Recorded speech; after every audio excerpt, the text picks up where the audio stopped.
Yeah. Hey, have you heard of Tyler Gomez?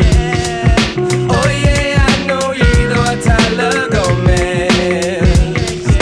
Tell me, have you heard of Tyler Gomez?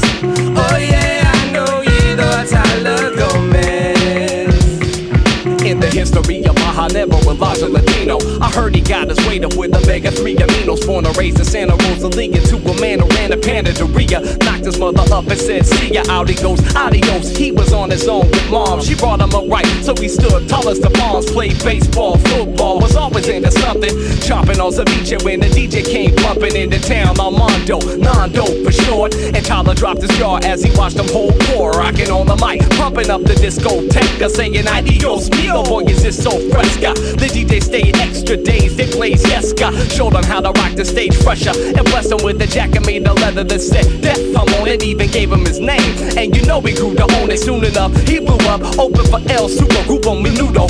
Had the honey sparking like a chucho. He left town with them and the legend extended up above to the man we all know and love. A couple years ago, hit the road to San Canteen. They gave the jacket back to Nando when he saw him on the scene. Heard he tore the local to pit her down that night. And you can ask all the counties battling when you on the pass like, tell me, have you heard of Tyler Gomez? Oh yeah, I know you know Tyler Gomez. I heard his father played banda in the band, he was a tubist. Can't recall the group's name, but the people called him Brutus. His mother was Francesca, a fancy French nudist. And as a tourist, they met in Cabo San Lucas. They fell in love and he quickly quit the band. She sold off all her jewels and they bought a piece of land. Santa Rosalia was a place he soon ran. Was seen walking down the sand naked getting tan. Brutus got a boat and took a float every day.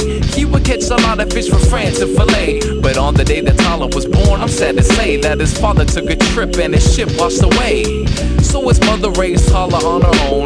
They were really poor, his only toy a microphone. She would work all day and he'd be all alone, just him and his mic until he found a book of poems. It was lined by a racket in a black satin jacket. He looked around frantic, he got ready to nab it. A voice came behind him and said, oh, you can have it. He wore a hat and glasses. Tyler thought it was magic. The man showed Tyler what the mic was for.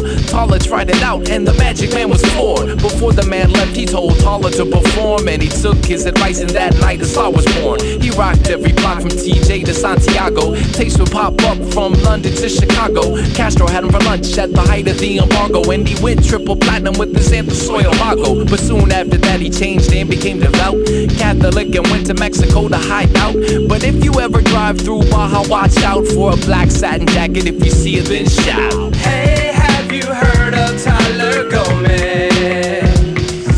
Oh yeah, I know you know Tyler Gomez. Yeah. One day in San Ignacio, an orphan was found in front of the mission who said his dad was out trigger fishing in Santa Rosalia but never returned home. They say his boat might have sunk, but it's just not known. Now anyways, Tyler spent many days alone, in which time I guess he learned how to rock a microphone. The townspeople did what they could and gave him a home, an old Def Jam jacket and a 10-peso loan. But soon that was gone, so we wrote a song he could sing for the tourists coming to town the following spring. His show was so loud that when they arrived, they were amazed by an 8-year-old rapper with a high top fade. Word spread, and soon the people came from all around to hear that young Latin rapper with a much taller sound. Now if my memory serves me, it was 1984, a good 20 years before his first world tour. He was then 14 and hanging down by the lake when the older kids offered him a fresh tricky trick. After that he started blowing up and headed for the coast, but too many other cookies started stunting his growth. He met DJ Fat Pepper in a San Quintin cantina, spinning for Latinas and dancing the Macarena. They hooked up and became a team,